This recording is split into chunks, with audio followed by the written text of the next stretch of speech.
Ready? And go.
That's why I'm not seeing chat.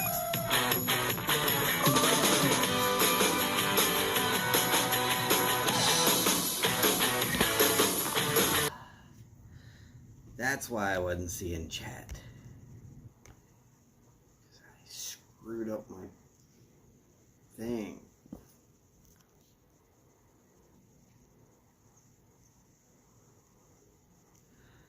Oh, let's try to edit this on the fly.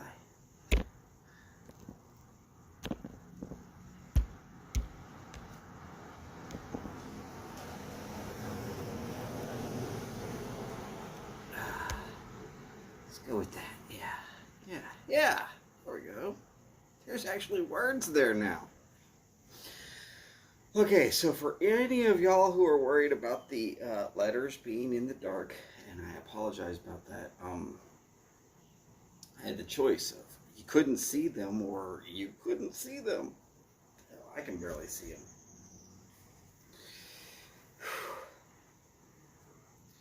Been doing some chores this morning. That's why I was late to flat caps. I feel bad about that. I feel really bad about that, actually.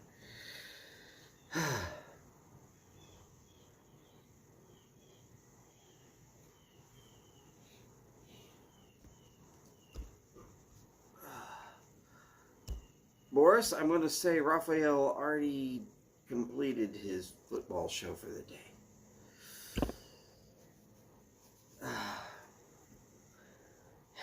And of course, let's see, it's 8 here, so that makes it afternoon for you. Huamenta is morning. That's, what is it? Huo il Payata? God, I butchered that. I'm sorry.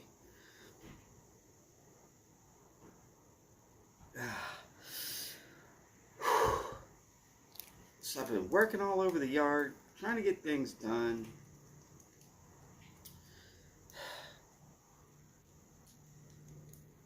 Looked down at my phone, and sure enough, Raphael is already 50% of the way through his hour. Run upstairs, grab a quick shower.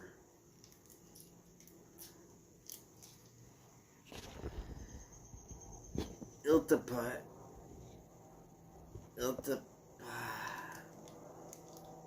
Yeah, Ilta Paiva. So it's Ilta Paiva. Well, Boris, if nothing else, welcome to the sunny portion of your day. As we all know, Boris is going to get completely screwed by Mother Nature, who is going to completely eliminate almost all sunlight from our good friend Boris. But she'll do this for steady days and days, but there will not be as much sunlight in Finland as there should be for normal human consumption. But Boris isn't normal human.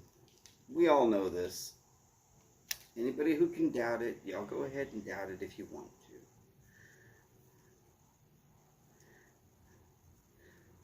We're pretty sure Boris is a vampire.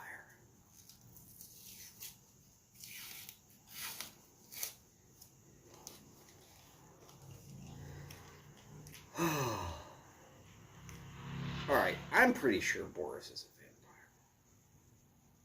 To be at all the live shows he's at, and yet still say, oh yeah, well I went over to Estonia and got cigars. When did you have time, brother? That ferry's not that fast, is it? Oh yeah, I'm also doing this and this and this later. By the way, I'm also watching a Chelsea game. You know he's watching the Chelsea game. And I'll be watching some football, and then there will be curling, and of course the boxing. Can't miss that boxing.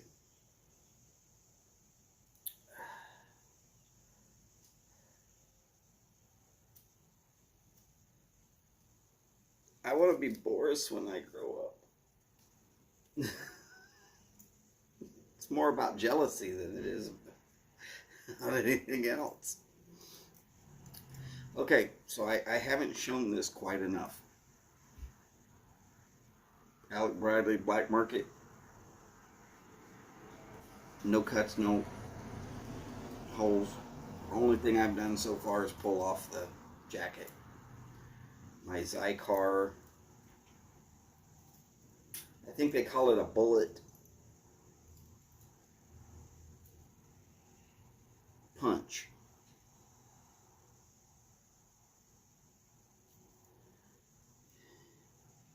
You just set it on the end like that. And with a small rocking back and forth motion. Or you can go all the way around if you can get your hand to do it. No problem. But you want to keep nice steady pressure, and then it just pops out a perfect little hole.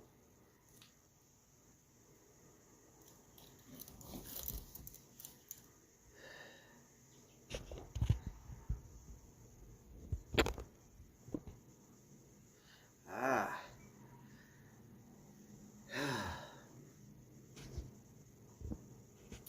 I'm gonna have to do something. I don't want to do it, but I'm gonna have to. I'm gonna have to shut down the chat for just a second. Let's see if chat comes back up.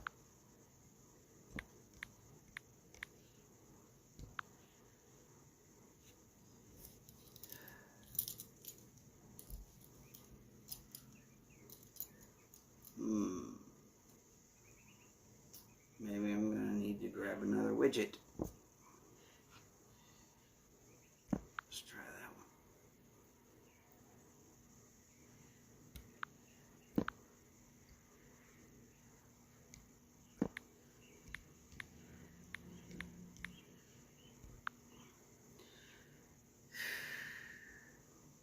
I hope I didn't just screw this up. Oh, alright, well we're going back to orange and yellow because the sunlight has stopped hitting me as directly as it was. I'll be able to see this color. I apologize if the orange color comes through poorly for others. I'm just trying to be able to see it. That way, as we're chatting,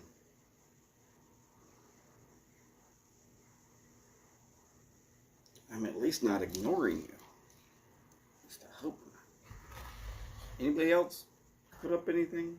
Anything at all? I'm just hoping that chat isn't completely gone and I'm the only one in here now.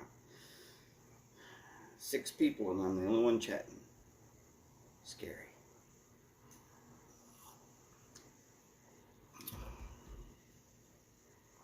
Low production value this show.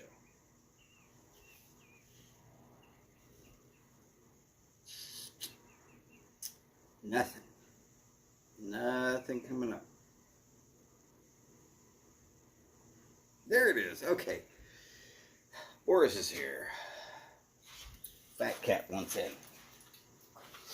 Come here, fat cat. Oh my goodness, look at this monster. Yeah, you just meowed on TV, sort of.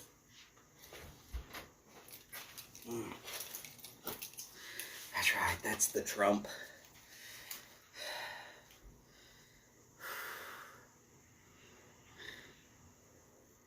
No, I don't pick him up for very long at all, nor put my face too close to him when I do, because yes, he will get a hold of me.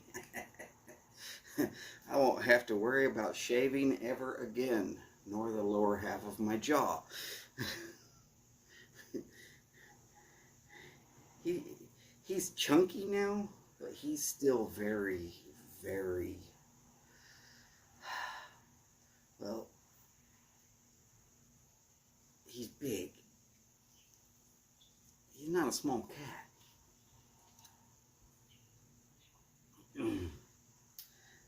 I'd put money on him against the Georgia Bulldog. At a live game, in front of a Georgia home crowd.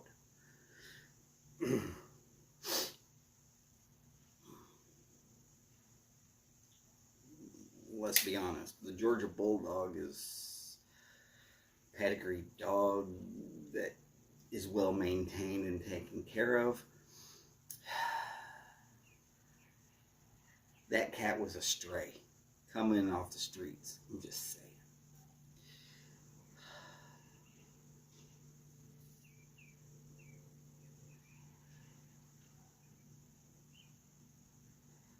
Oh, sorry, Odie, if you missed it, my cat, Trump, the one that had the hellacious comb over when he first came up, which is how I gave him the name Trump.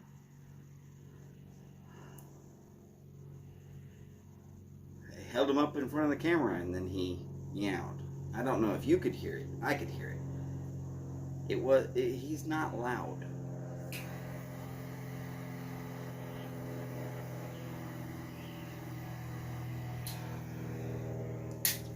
Now, I've got a cat that's loud.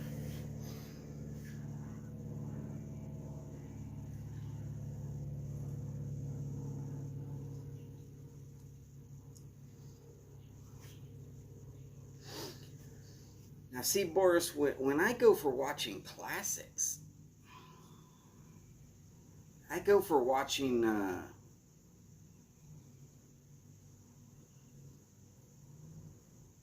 pre-70s footage of stuff like horse racing. Well, I mean, up to like 75, 76. You gotta keep Secretariat in there. That was 73, if I remember correctly. And,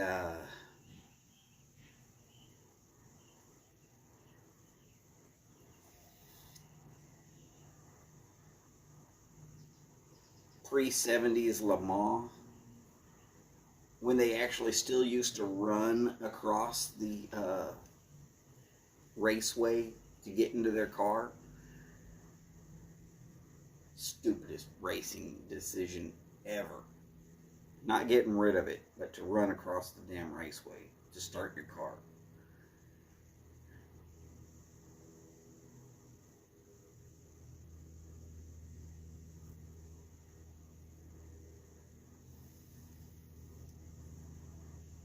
Oh, yeah. What's the track in Japan? It looks like a big mitten with this hellaciously long straightaway with a hairpin turn at the far end. You can definitely max out any car you got.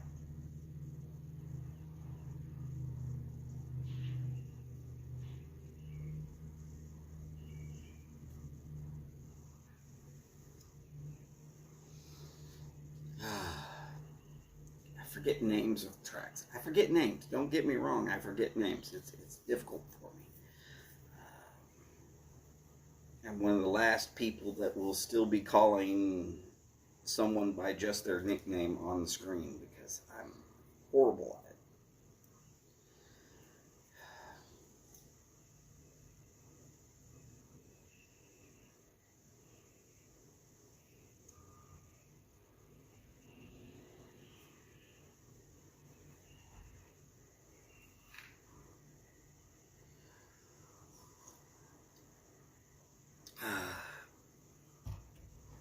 Cycling races.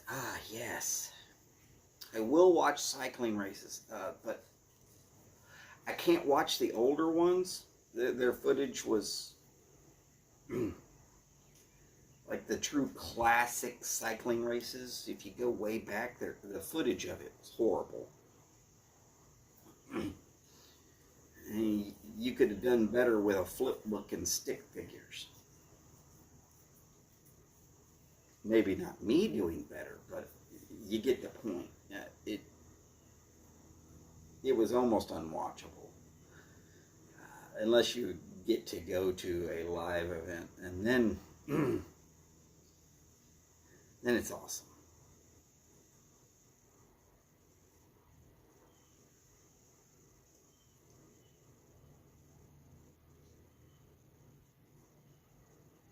Oh, 18 kilometers? Shoot, that won't take them long.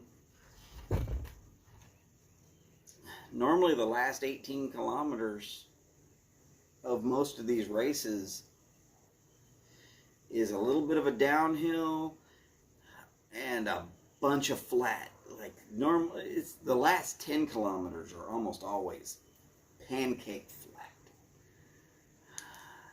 And then you start getting into these twisty turny little towns out in the middle of nowhere, and you're like, I don't know how they're going to make that turn because it looks like somebody dumped a bucket of water on the pavement. This is going to be fun to watch. It's the train wreck theory. You don't want to be in the pack at that point. You want to be out front, or just go ahead and call it quits. Coast. Stay out of that accident that you know is going to happen in those tight lanes. It always does. I think I know which cycling event that you're talking about, Boris. I can picture the little finishing village in my mind's eye. To me, it looks like a little German village. It's actually a big place, but it just, as they're coming into the location, it looks like a little German village. Well, the architecture and stuff is what it reminds me of. And I have been in Germany, so I have seen a few little German villages.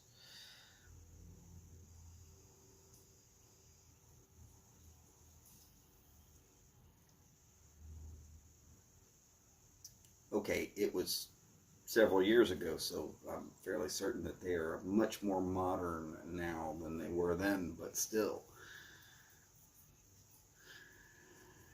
It doesn't matter, that's what it reminds me of.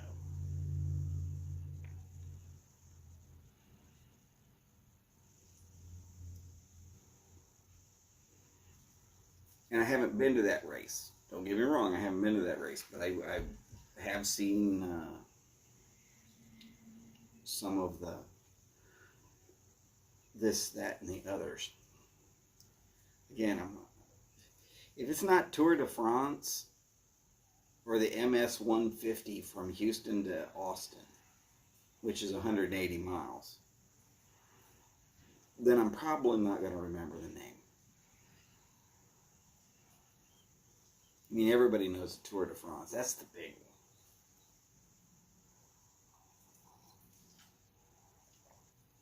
one.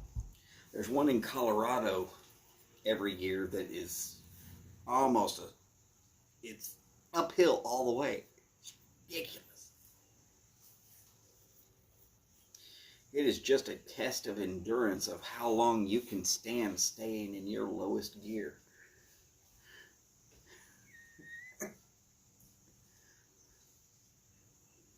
But it's a one-day bike race. You start at the bottom of this freaking mountain, you go to the top.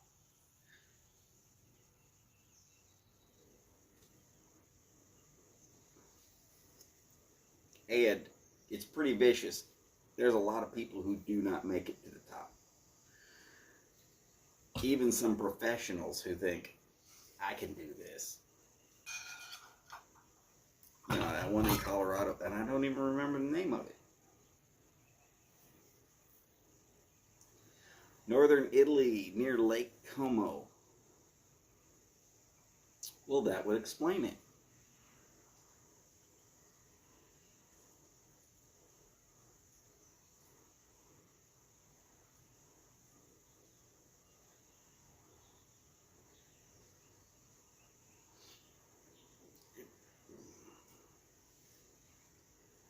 It's not like it's all that far between northern Italy and Germany. I think they're right there together.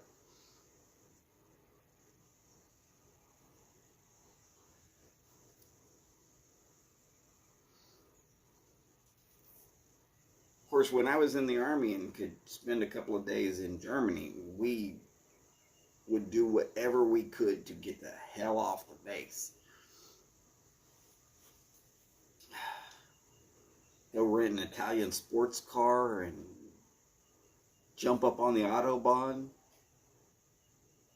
Yeah, we did stuff like that. Okay, fine.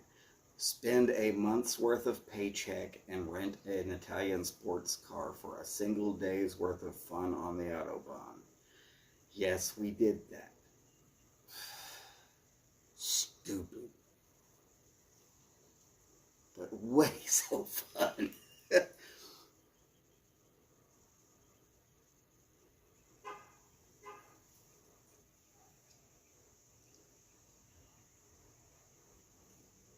Okay, so I'm not misremembering what I remember. The small village houses like that don't change too much location to location. They tend to look similar, very similar.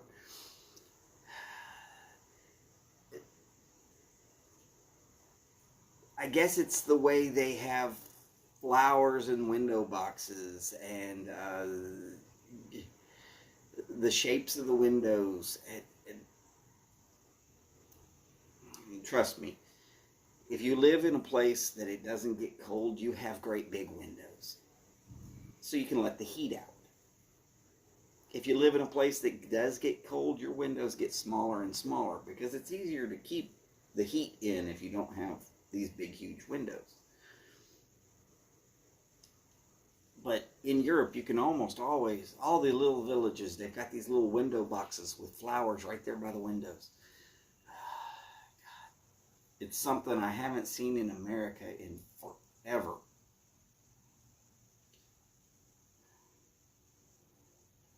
Probably something we're probably going to end up going back to.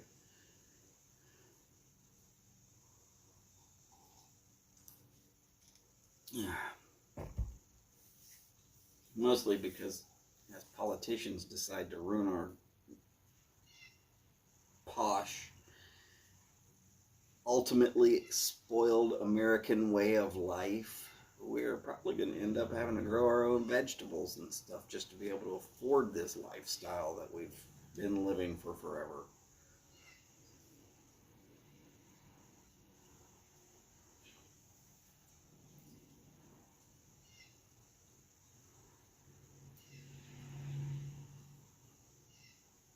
And these things called career politicians. Really? That's a career? Y'all remember back when George Washington started off as being president? They didn't have a house for him. There was no White House. White House wasn't built till much later. He'd go to his big-ass farm. Sure, it was a plantation. He would take care of the running of his farm, or he would hire somebody to run his farm. That's how he got his money. He didn't get his money off of the taxpayers.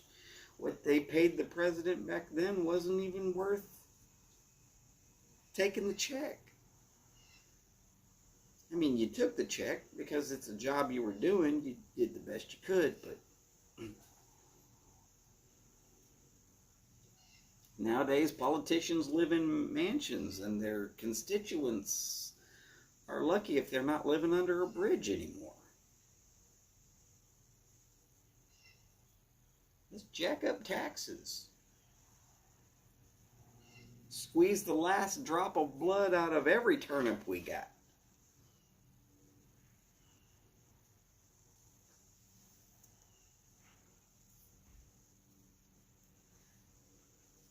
Just one of those things that I think about when I think about those nice little villages off in Europe and how they have a garden plot. Every one of them has a garden plot where they're growing food.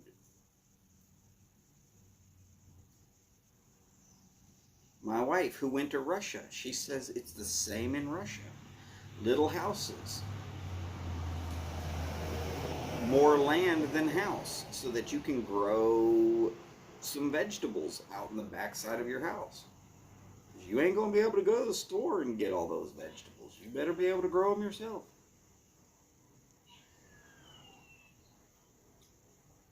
Yeah. Only time you'll see bright and sunshiny dispositions is out there in those little villages where they can kind of get away with it.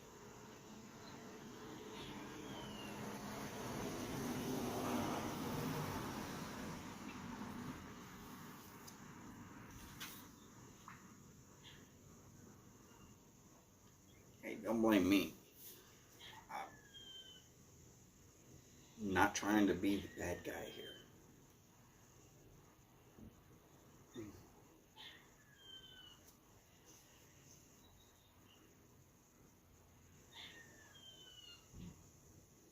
And according to Martin, I try to be a dick. Of course, he bleeped out portion of that last word. I try to be addictive. I try to keep you coming back for more. Alright, yeah, I know. Some of y'all are only coming back to find out what in the hell is he going to say this time? Don't worry. I'm still the same guy.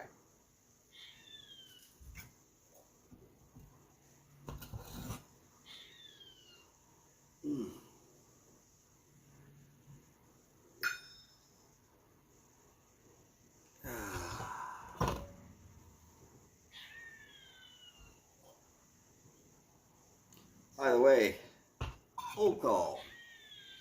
Kept it nice and quiet today. Howdy, Mike. Great to see you, sir. This, of course, is a black market Robusto from Alec Bradley. I did, of course, show exactly how to use a punch. and how relatively easy it is. And no, punch cuts are not for everybody. Some hate it.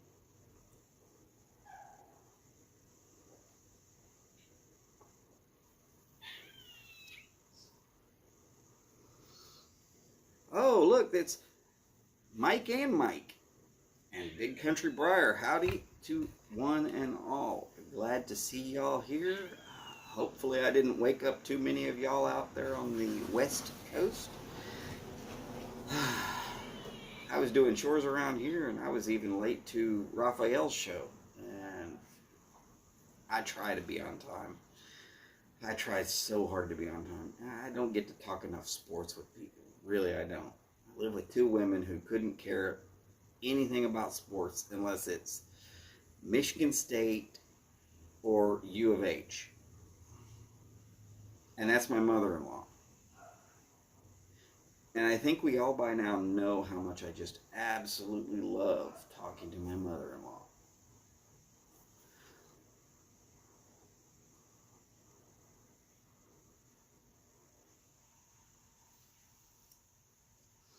Damn.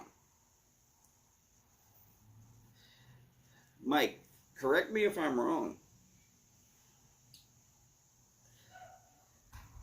The Rivera Reamer is $250.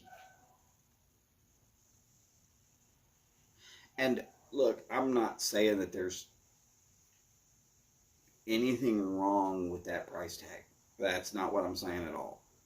It is expensive, but for a well-machined, very easy to use, sharp tool, $250 is not a big deal. It's the price is the price. Oh, $225 on sale for $200. Still, $200. That goes some distance. Can I get 2 Savinellis or 1 Reamer? Yes, there is that thought that goes through my head shortly. But it's a real nice looking Reamer, and I like the fact that it's easy to use. You set it on the side, you go around the bowl, and you're done. But they're selling at $225, $200. And they're beautiful. You could leave them out as a display. People would wonder, what in the hell is it? So,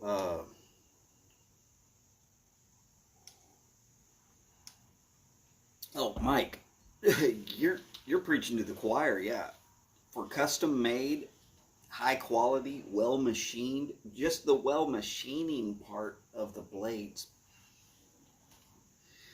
that would run you $300 to $1,000 if you were trying to get somebody to just do it for you.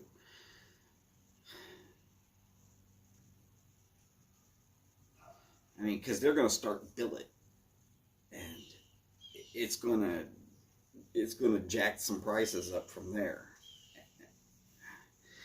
And then to have it ground, precision ground, polished, and then you get the custom handle that goes with it. Everything about it, it's underpriced. Don't get me wrong, it's underpriced. But still, people are going to see, well, it's a Reamer, $200. God, that's expensive. They're wrong. If you want something that's going to last you for the rest of your life, I would definitely say get one of those Rivera Reamers.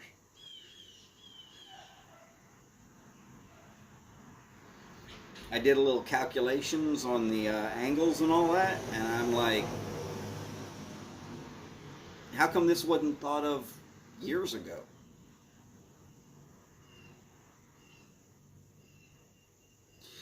And yes, I do a lot of those little mathematical calculations because it keeps my brain busy, and well, I've been working around math and engineering my whole life. So it keeps me in the game.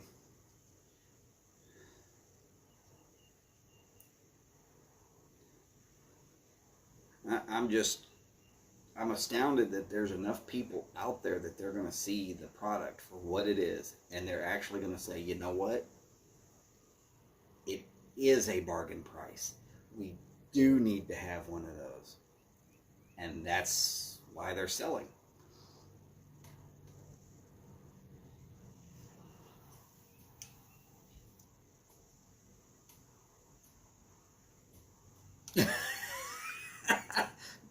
Damascus steel. You get down to the point where you're making them in Damascus, and you go ahead and you start figuring out which pattern you want to use for Damascus, and then you go find yourself a blacksmith that is willing to make billets of that pattern, and then after that you can start pricing them at around $2,000 a shot. Good luck. Unless it's like a machine Damascus billet, which I don't like it when a machine does it. And if you do get somebody to actually say, yeah, let's do the Damascus, might I suggest a twisted pattern instead of a straight grain pattern? Because the spirals, as it goes around the triangles, will leave an extra little bit of, oh my God, this is beautiful. My opinion. And my opinion is only as good as every other opinion. If it stinks to you, well, there you go.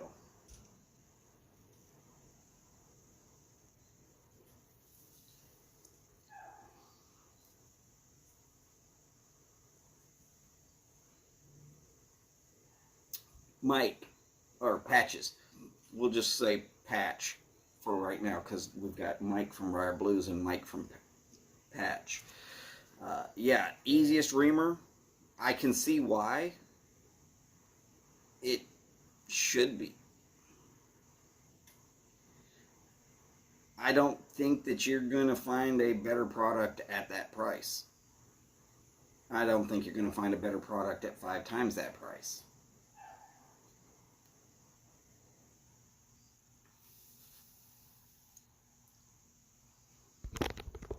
Yo, Patch says he can make it in billets of Damascus.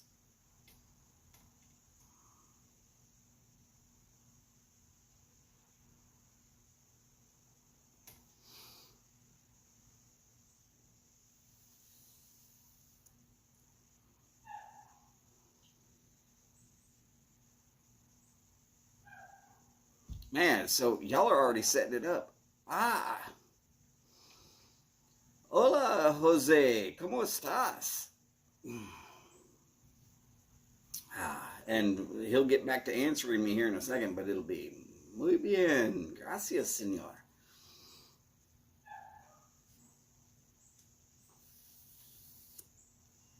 He always asks how good I'm doing as well, which I gotta say, I love that about Jose. He never misses.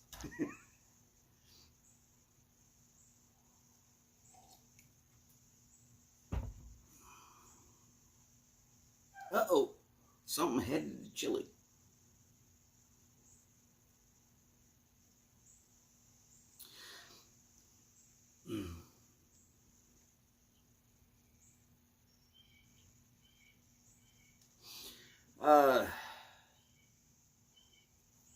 Big Country Briar.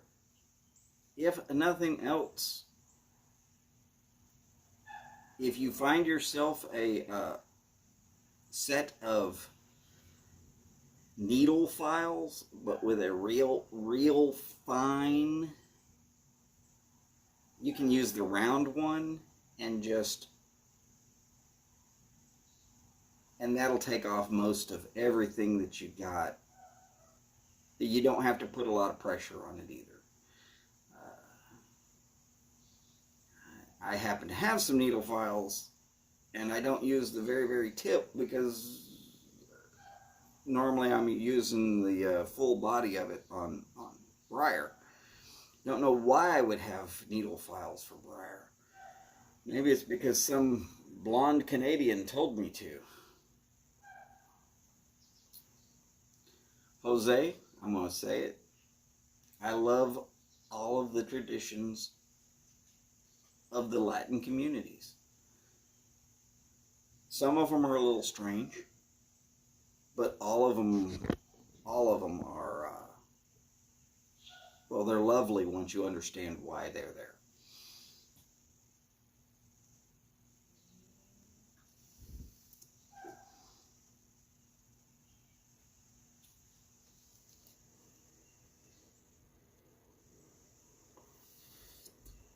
Patch, I agree with you entirely. You could buy a $5 cigar cutter and it'll cut one box of cigars. And about the 20th one, it's going to start hammering the shit out of your cigars.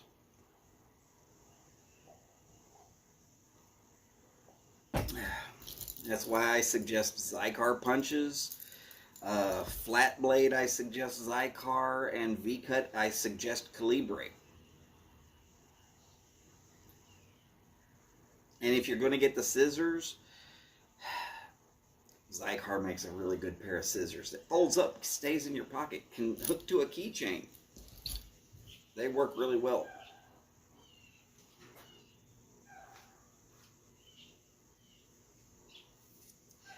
Though I did see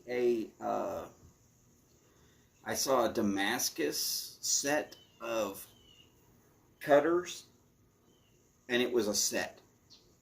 There was a punch, there was a V-cut, there was a flat, and then there was this interesting one that just cuts little slots.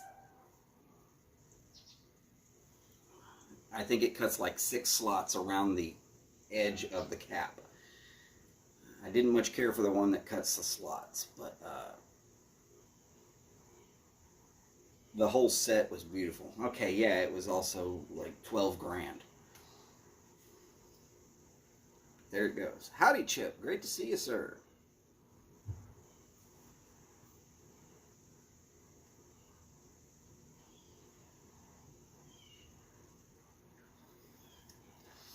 Always a sign of a good cigar. You can see the smoke go out, and then you can just puff it back to life.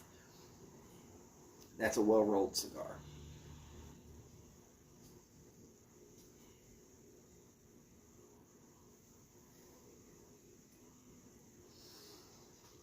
I am willing to bet right now, Mike's favorite, which is a Padron, you can do that.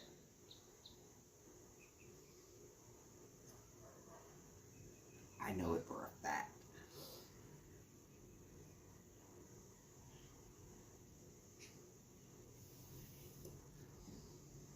You ever find yourself with a Cuban Bahique?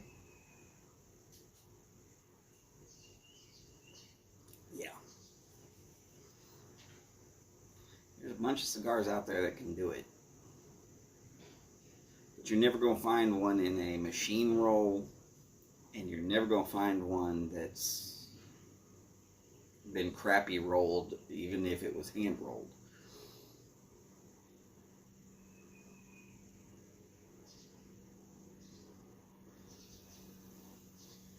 Uh-oh. Mike got a Castello dealer's update.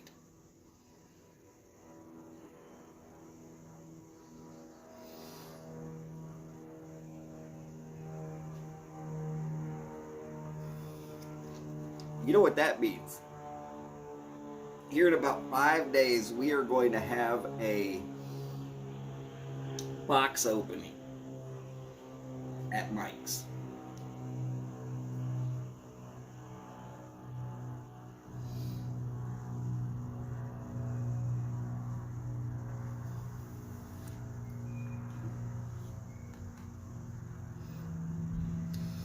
Oh, I meant to say this.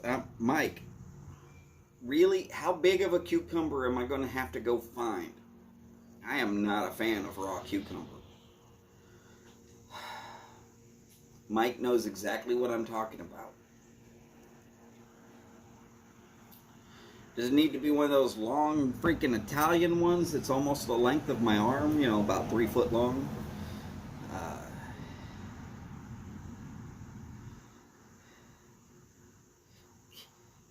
Can it be less than 10 inches?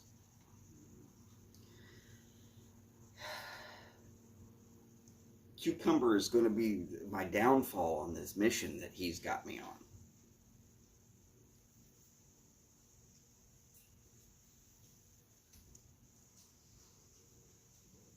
Oh my God. Mike, I'm waiting to see that. I would love to be able to afford it too, but I'm waiting to see it.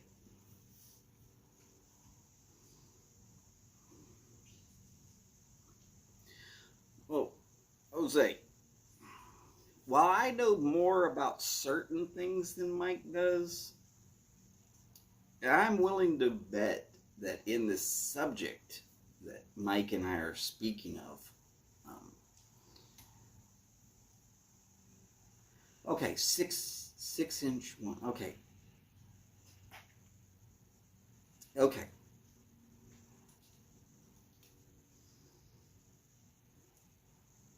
So in the subject that he and I are kind of discussing on the side, sort of, kind of, which is about skincare, by the way. In case you're asking, Mike knows more about skincare than I will probably ever know. For that matter, he's probably forgotten more about skincare than I will ever know.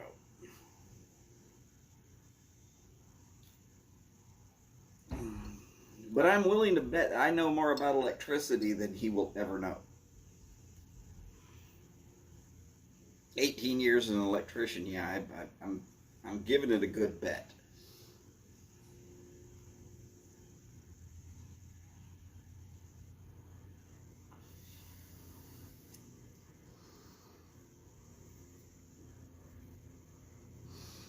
And the one thing I know for a fact is that nobody knows everything. But it never hurts to ask someone who knows.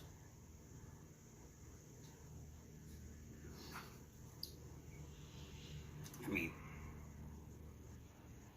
if I want to know something about how to repair a car, I'm not going to go ask a kindergarten teacher. I'm going to go ask a mechanic. If I want to know something about Castello pipes, I'm either going to learn some Italian and go ask the people in Italy, or I'm going to go ask Mike.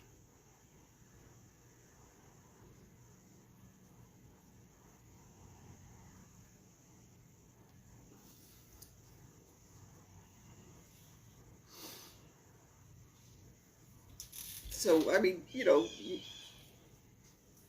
I don't know everything. I am a know-it-all. I will admit, there's a lot of stuff I know, mostly because I was interested in learning. Not always in the subject that I was learning, but maybe it was a girl that knew something about this subject, and I wanted to be able to at least talk to her about stuff that she liked to talk about instead of just what I like to talk about. So I'd learn, and I found it's fun to learn some stuff.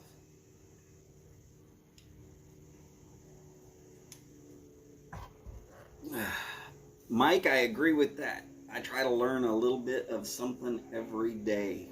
And on days I don't actually learn something, I am guaranteed to read until I'm tired of reading so that I can learn. Keeps the brain functioning, keeps it working.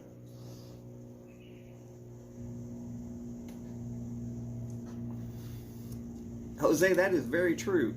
I remember when the Encyclopedia Britannica took up 5 shelves in the living room and must have weighed 3,000 pounds.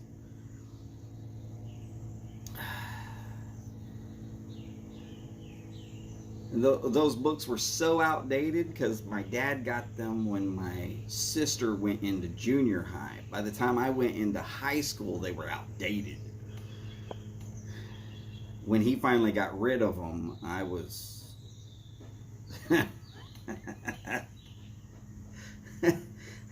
I was somewhere overseas. But according to him, he ended up pulling a couple muscles in his back just trying to get the whole set out of the damn room.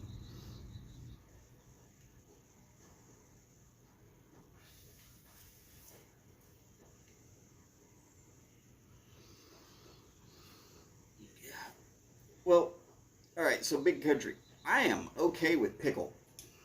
Like a pickled cucumber, sure, no problem. I snack it down, no problem. But raw cucumber, the taste to me is just. But because Mike has given me some suggestions on what I can do to try and help to take care of my own personal situation, having psoriasis as I do, I'm going to follow his directions. I just wanted to make sure I didn't need to go get 18 inches of cucumber and eat 9 inches of that damn thing every day. To the point where I'm like,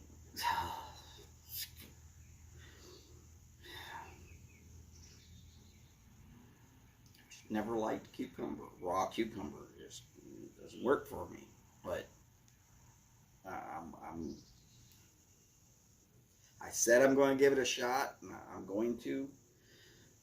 Best I can do is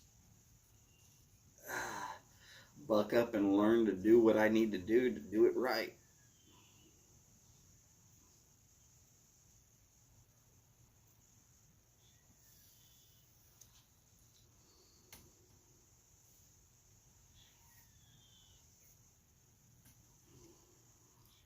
So a little, I can get a bigger cucumber and I can break it up into pieces of this. I just need to eat enough every day to be able to say, okay, well, I ate it.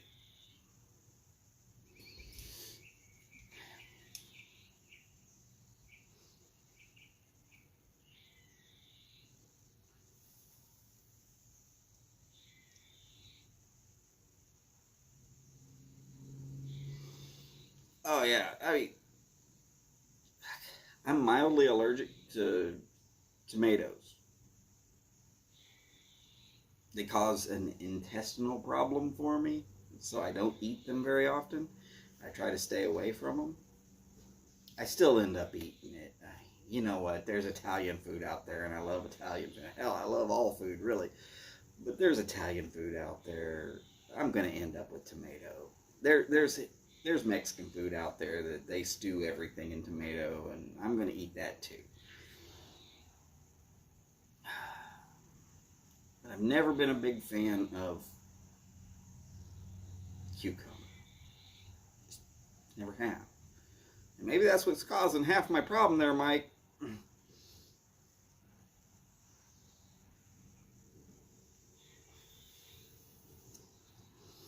Now, onion. I could eat an onion like an apple.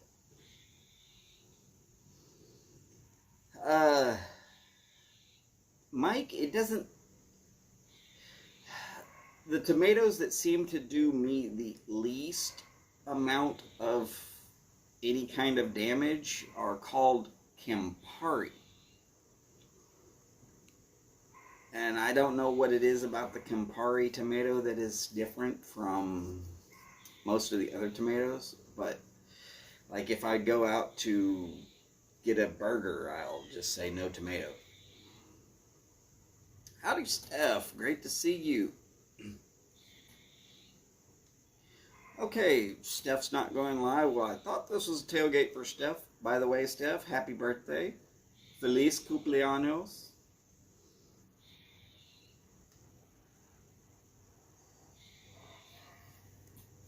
Hopefully you are feeling better. I'm sorry that you missed your trip to Florida. I know that that's very important to you. Hopefully you can get that done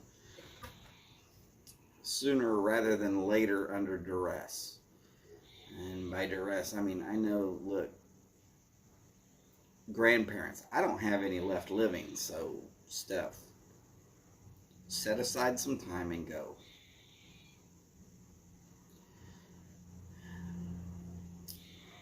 The last time I saw any of my grandparents alive was 10 years ago now. And the time before that was probably 12 years ago. And on a random weekend, I rode a Harley up to, well, no, must have been more than 12. 13 years ago now, I guess. But ran my Harley up to Dallas to go see my grandmother. She was full-blown dementia at the time. She did not know me for anybody. And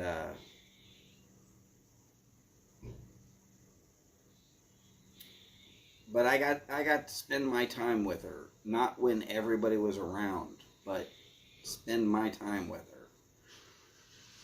I mean, I knew she was gone. It was just waiting for the body to die at that point. But it is what it was. It meant a lot to me later on. And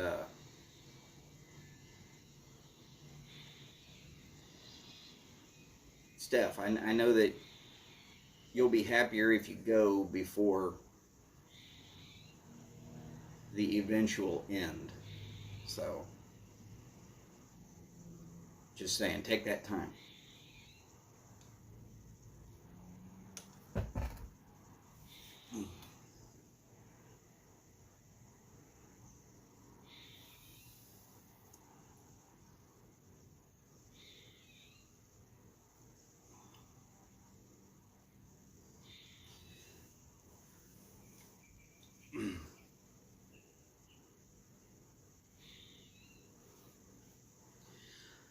All right, Mike, you take care. We will definitely see you. I'm going to hang out at least until the end of this cigar. Because if Steph's not going live, I'm not going to try and tear up everybody's whole morning.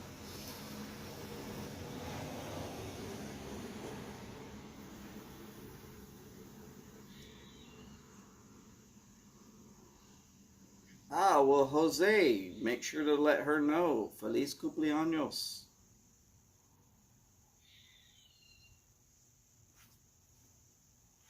I do know a little bit of Spanish.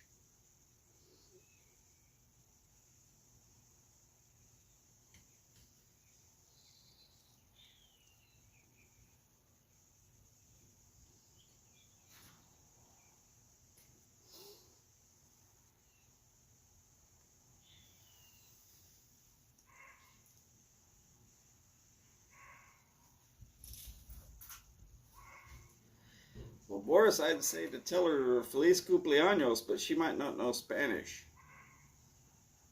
You can translate it, though. Happy birthday, Mom.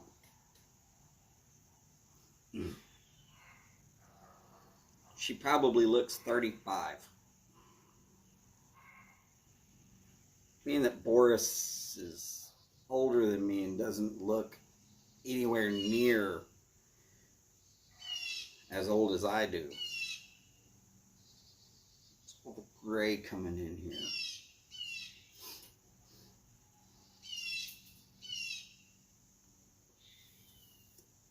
I would have to say that Boris probably gets the genes of never aging from his parents.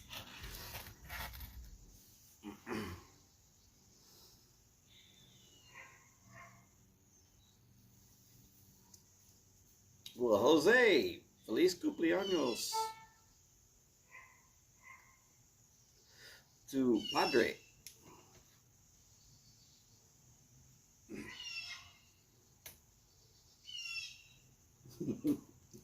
Yeah, it seems like we should just go ahead and say yes. Happy birthday to all those people who are having one. Lord.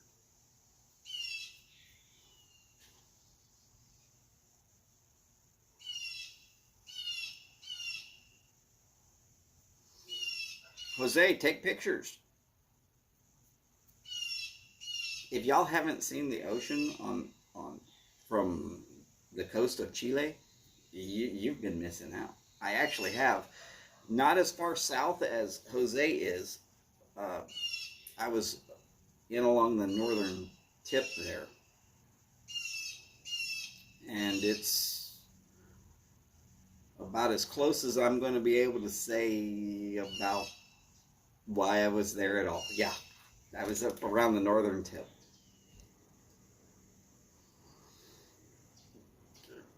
The United States military does lots of shit, and I still don't know why for half the time.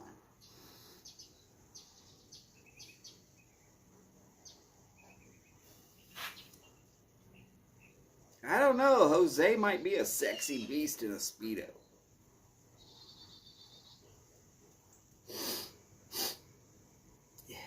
He might be the next Calvin Klein underwear model after he shows off some pics in a Speedo. With that nice beard, that look of rico suave. He might be able to pull it off.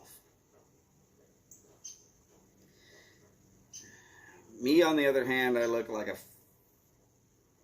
fat man that tried to squeeze in a Speedo that's just a bit too tight nowadays. We ain't gonna see me in a Speedo. Actually, I do have a pair of Speedos that y'all could see me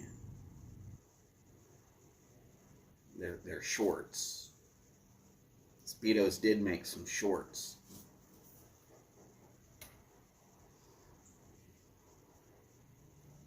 They work real well for hanging out inside of a pool all day.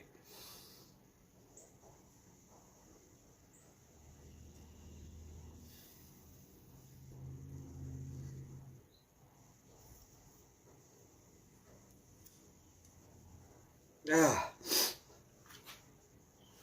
my allergies are killing me.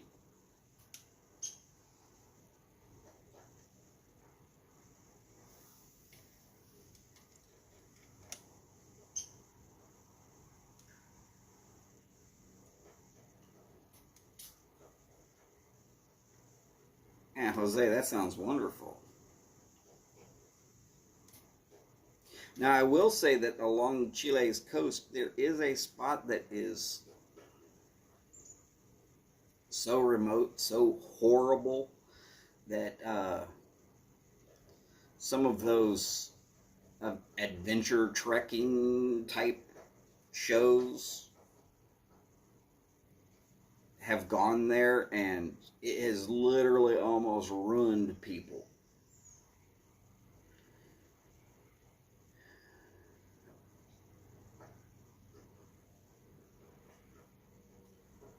But even still, the whole backdrop, mountains right there, ocean right there, it's just beautiful.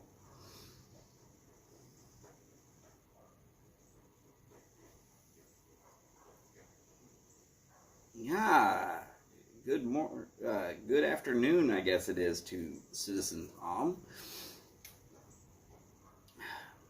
You do like that early morning pipe. Of course, if you're like me, you do stuff like, well, I've opened this, so I'm going to smoke through the whole tin. Or bag. In my case, it's bag. I do kind of buy my tobacco by the pound.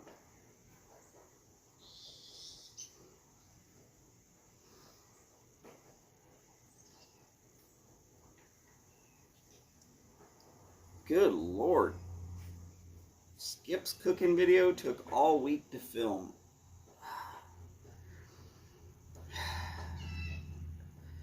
Well, luckily for him, I'm not going to be competing in the cooking show. My mother-in-law has said, absolutely not. I'm not having a bunch of people looking at my kitchen. If it looks dirty, I'm not going to have it. And I was like, never mind. We're good.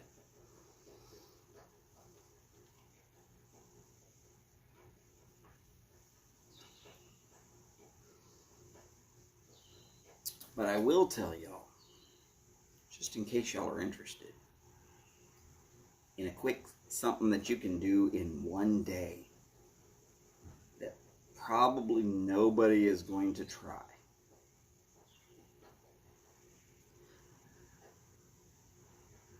tiramisu using a mocha pot to make the coffee. Grind the beans yourself, fresh water, into the mocha pot. Getting all of your ingredients ready for once the coffee is actually fully ready. Get your rum, get all of it ready. That way, once the coffee is ready, you can just go ahead and make it.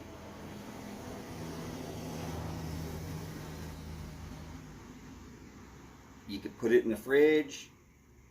2 hours later, you've got tiramisu to eat.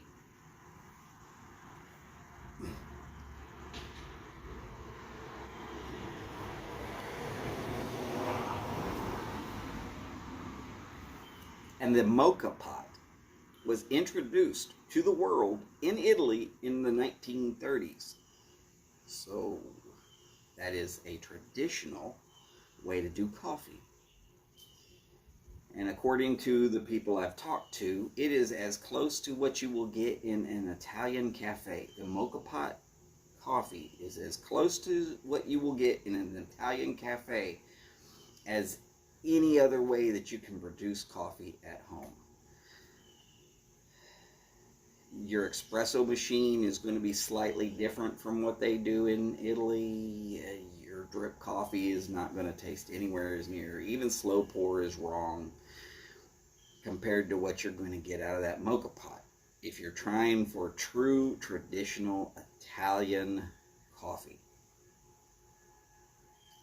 But you start with the mocha pot, move it on to tiramisu. You've actually kind of made two things.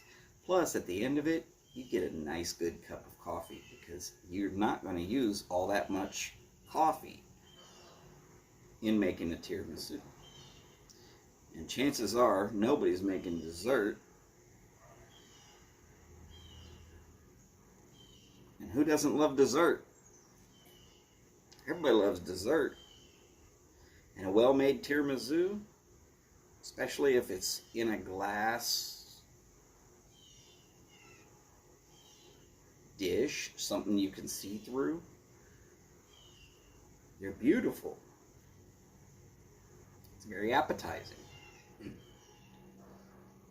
it's actually fairly easy. It's just the time-consuming part of it is you gotta set it in the fridge and wait until it all melds together.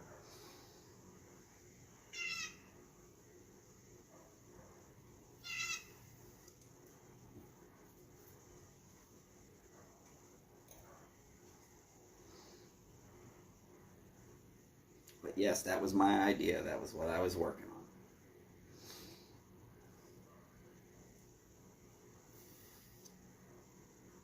Hey Steph, you could put birthday candles in the top of a tiramisu if you don't want to actually do a cake. And who doesn't like rum and coffee soaked lady fingers?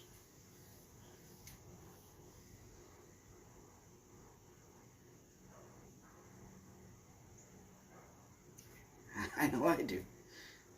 It's the only cakeish-like dessert that I actually like.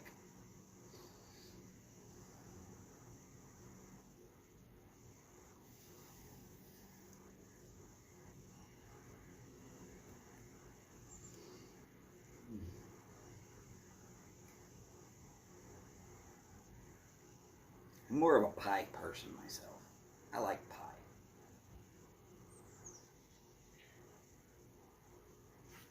Something about that 3.14 on to infinity.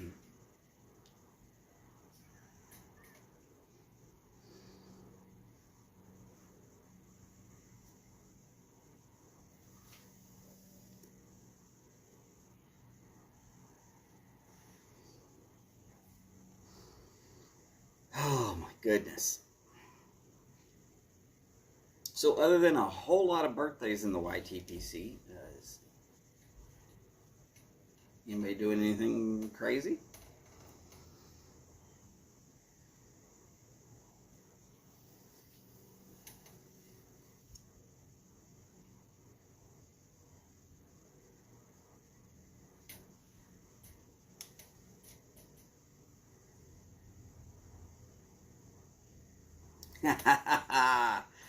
Good job, Skip. Steph, you live in Texas, right? There's no reason for boating accidents.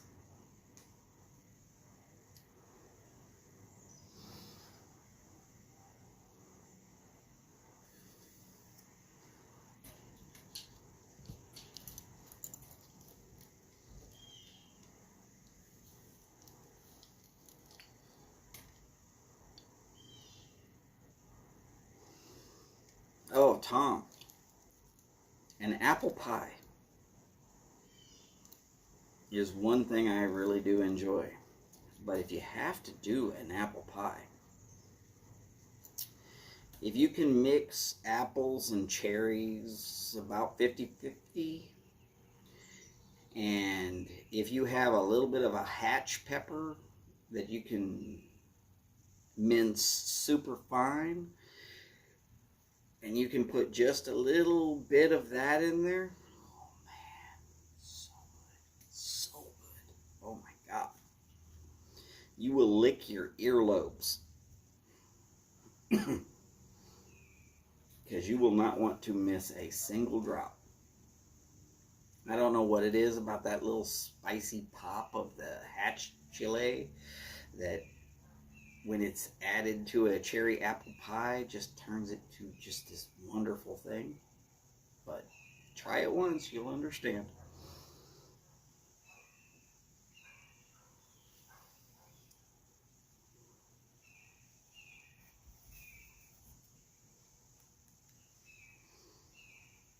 I'm also looking forward to a birthday sometime at this month.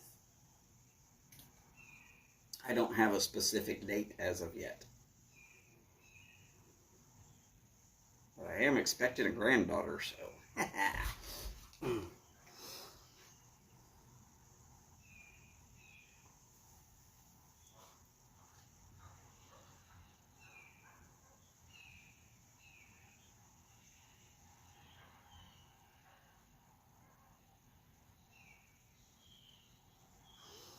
Oh, now a rhubarb pie? Now rhubarb and Lord help me, rhubarb and strawberry in a pie? Lord help me, because strawberries make my psoriasis all red and itchy. So obviously I'm mildly allergic to strawberries. I don't know if there's a specific type that I might not be, but I like strawberries, so that sucks. I just deal with red itchy skin.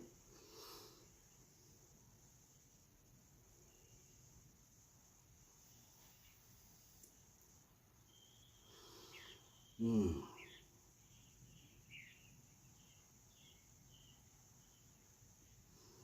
Now, obviously, I didn't get to be a fat boy by being afraid of food.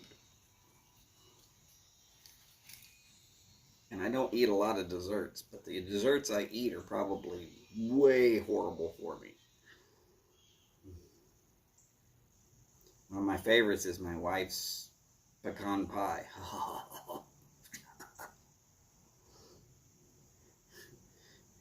At Thanksgiving, she bakes one for me, one for her brother, and one for the rest of the family. Yes, I will eat a whole pecan pie. So horrible for you. Sugar and fat. Oh, so tasty, though. And she does a few things a little bit different than what most of the recipes call for, but hers is so much better. My wife loves to bake. Banana bread, pies, pastries. Damn near you can name it and she's out there baking it. She's way better in the kitchen than I am.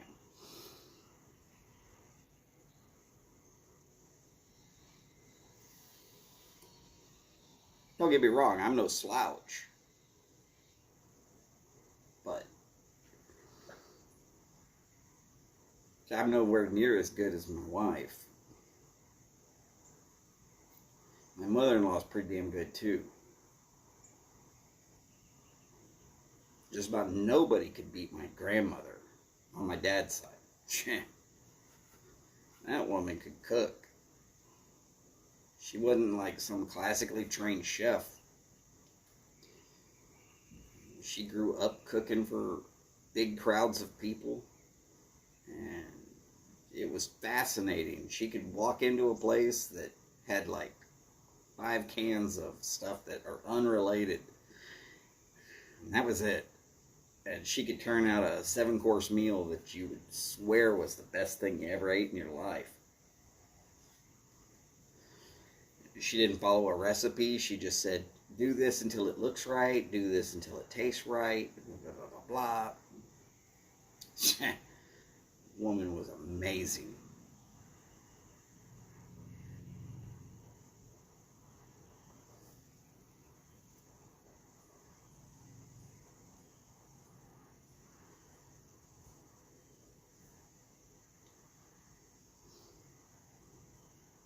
Oh, not a problem, Tom.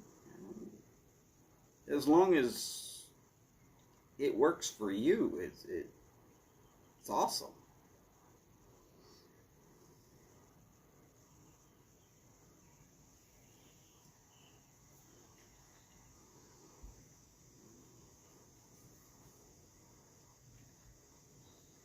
Luckily, relatively speaking, America, food is cheap.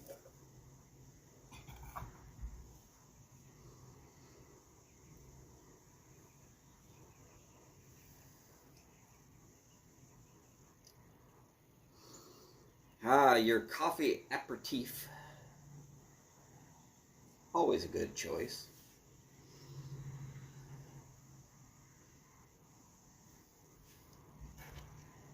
I had one.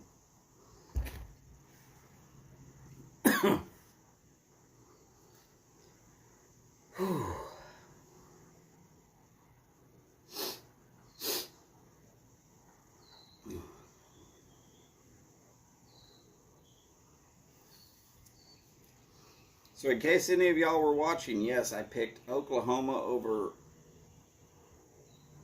Texas. I picked Alabama over another school from Texas. Of course, those were easy to pick.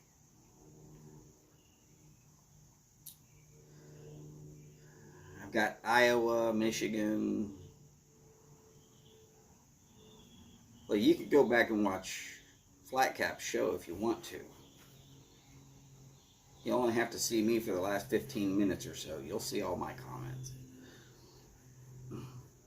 Unfortunately, I showed up kind of late. Oh, and Fury. I definitely got Fury for the win.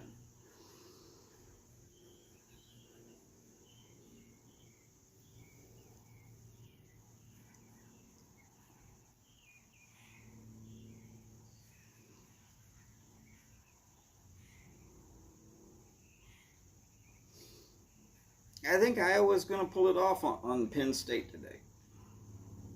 Oh, Kentucky and Virginia Tech. I remember taking those two also.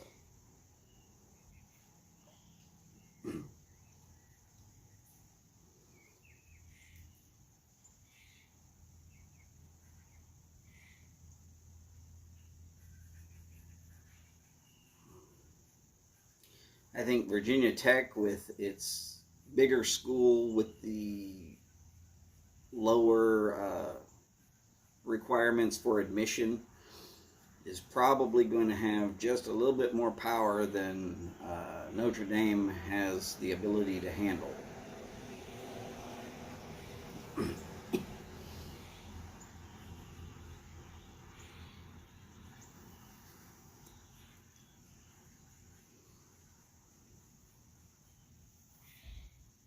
But it's going to come down to coaching.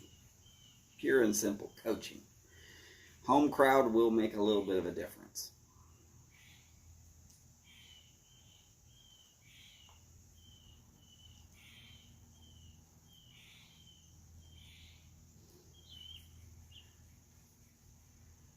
It just will.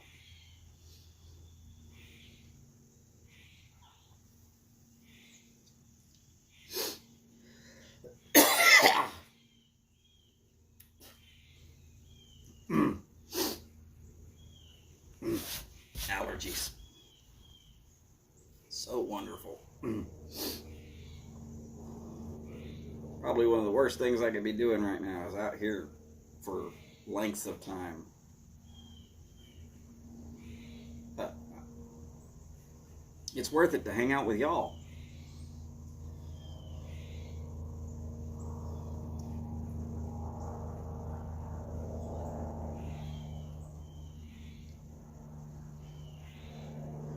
My big heavy-set cat is stalking me again.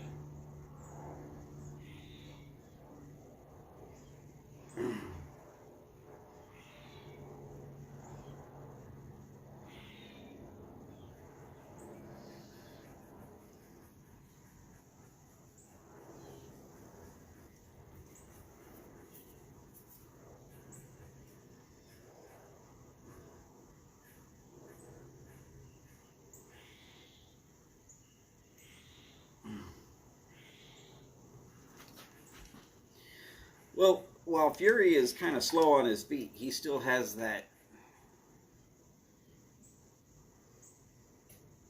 He's got that. Yeah, you might knock me down, but I ain't staying there. And then I'm going to get up and I'm going to outbox you. Wilder is more of a one-punch wonder. I mean, if he can, don't get me wrong, he can one-punch knock out just about anybody he's going to come up against. But his skills as a true pugilist are lacking. There's a lot of times where he throws punches while he's not set properly. And sometimes he gets lucky, but luck's not going to work against Fury, not in my opinion.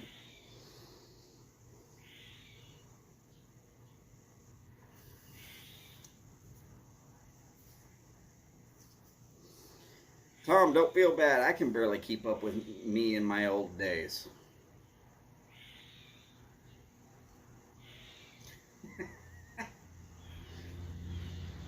I just try to do the best I can.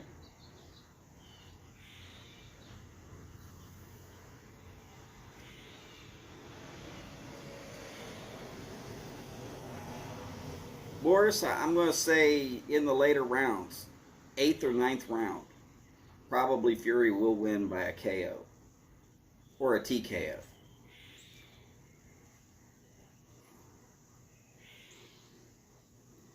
This is one of those fights I can see going the distance, as you still have to be wary of Wilder's power, but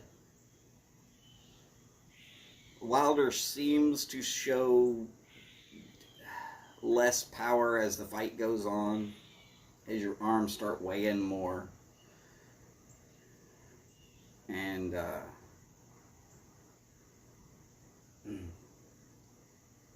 if it goes to a decision, I can see a full everybody pulling for Fury at the end of that. I think he will do enough point fighting early on that it will pay off by the end. But it won't be all Fury. I mean, Wilder's going to get a few good licks in there too, so it stands to be a good fight. I just don't see how Fury's going to lose this one.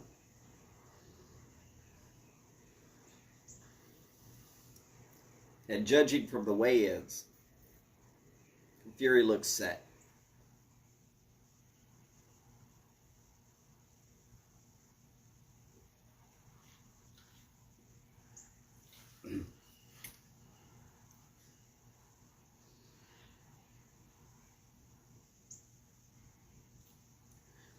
And let's just be honest, technique, Fury's way above Wilder on technique.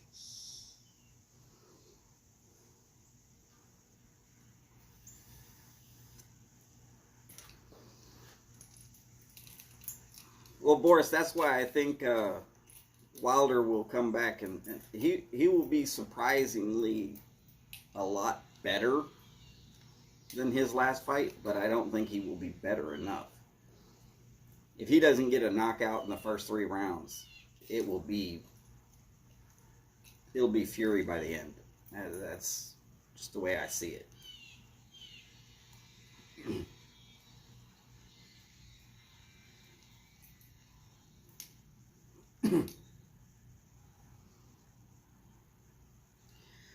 Ooh, I don't know.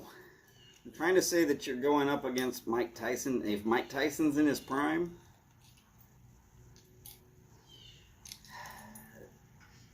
Mike Tyson never fought anybody who was as small as him. Everybody was bigger than Tyson. But Tyson had power and technique, which was completely scary. And Tyson still to this day was blazing fast.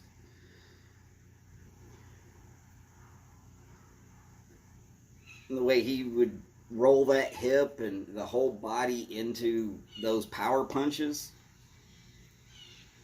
that's why he devastated people. The only way you could fight Tyson was to jab and keep him away from you and back up.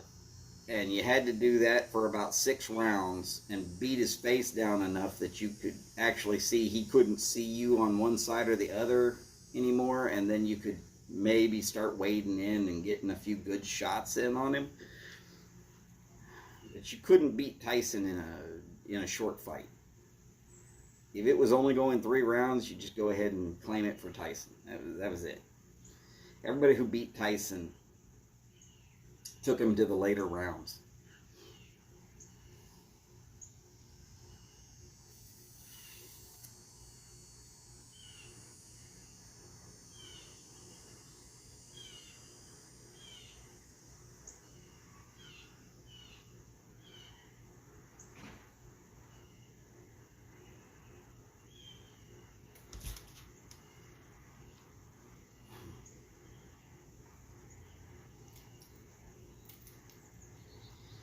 Don't get me wrong, I'd have fought Tyson for enough money. You want to say I'm going to get $1 million to wake up 3 days later in the hospital? Okay. I'll jump in there with him.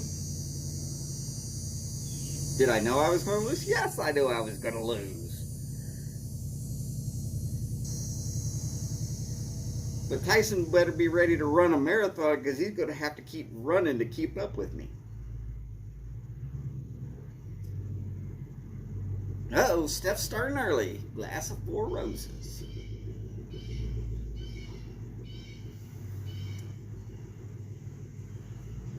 I know, she's saying she's only going to have 1. But how come 1 always, this early in the day, ends up being 7 by the end of the day?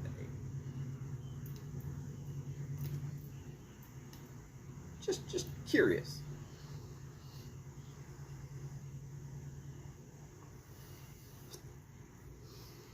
Plus, Steph, enough of that good bourbon and you're pretty much going to kill whatever ails you.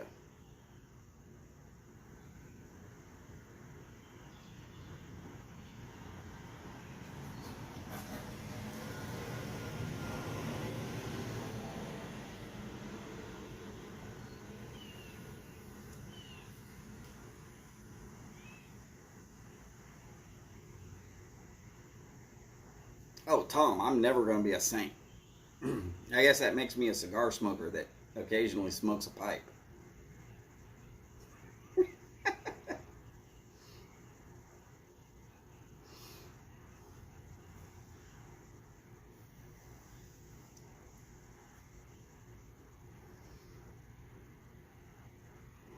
Well, ladies and gentlemen, I am quickly coming down to the end of this cigar.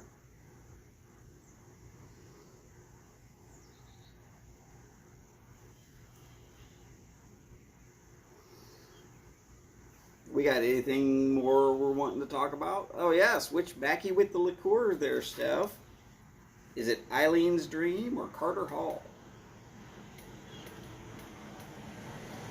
Or is it one of the others?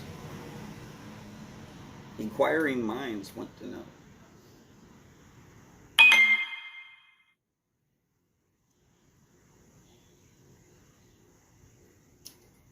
Great, AT&T told me that I've used up a bunch of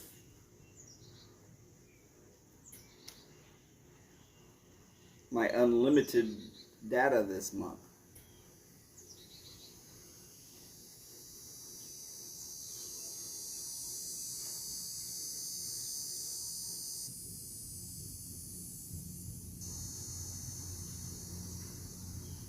There it is. Steph is admitting it.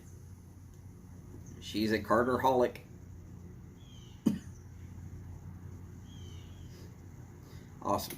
Steph, you should probably coin that phrase.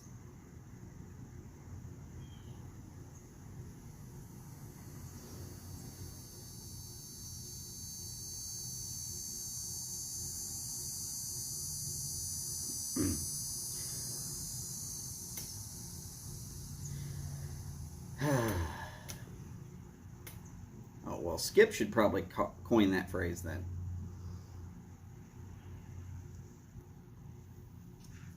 And unfortunately, I'm starting to hear the cicadas are up.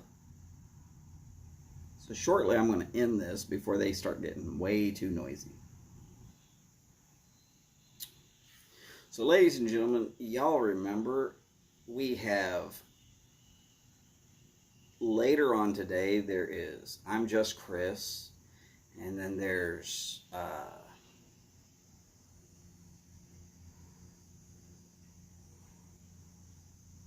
I know his name's John.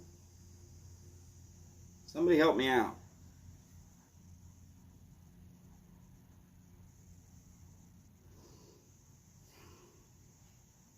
Who's on after I'm Just Chris?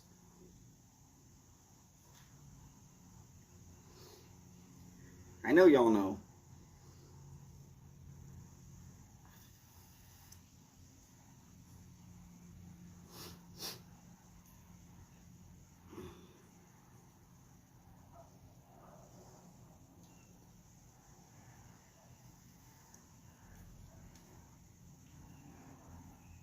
All briared up. There it is. So later there's I'm Just Chris, and then there's All Briared Up. And tomorrow, Steve and Kathy should be on. They haven't said they wouldn't be this time. They weren't on last week because Kathy was working. And thank you there, Tom. I appreciate the sentiment there. And yes, the Virtual Pipe Club is also going to be on later today. Be a good time to catch up with other of us fine folk here in the YTPC or other locations, because Virtual Pipe Club is, of course, it's a Facebook meetup, isn't it? Kind of a Zoom meeting.